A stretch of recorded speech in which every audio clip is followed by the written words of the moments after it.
La question agite les chancelleries occidentales alors que le scénario de l'invasion de l'Ukraine par la Russie semble de plus en plus probable. Quelles sanctions en cas de passage à l'acte de la Russie? Would you ever see yourself personally sanctioning him if he did invade Ukraine? Yes, You would. I would see that. La menace est lâchée. Joe Biden, poussé par certains membres du Congrès, étudie de possibles sanctions visant directement Vladimir Poutine. Le président russe, tout comme des membres de son administration et de son entourage, pourraient voir leurs avoirs à l'étranger gelés ou être frappés d'interdiction de voyager. Une éventualité qui aurait une grande portée symbolique, mais peu d'effet dissuasif pour la Russie.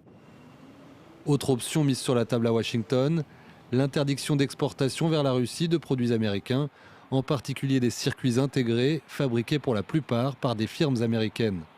De quoi handicaper grandement les velléités d'industrialisation du Kremlin, notamment dans les secteurs de la haute technologie, de l'aérospatiale ou de la défense.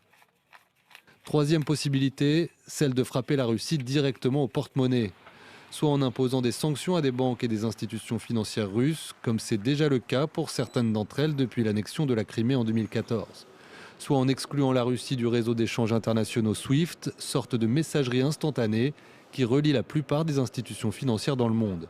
Peut-être l'option qui pénaliserait le plus fortement l'économie russe, mais qui paralyserait une bonne partie des transactions internationales. Enfin, le secteur énergétique, qui représente 80% des recettes publiques russes, est une autre cible de choix pour les Occidentaux. Certaines compagnies pétrolières et gazières proches du Kremlin sont déjà sous le coup de sanctions américaines et européennes depuis 2014. Il s'agirait désormais de leur interdire par exemple toute transaction en dollars, voire même d'exporter leur production. Un chantier est particulièrement ciblé par Washington. Gas is not flowing through Nord Stream 2 yet, which means that the pipeline is leverage for Germany, the United States and our allies.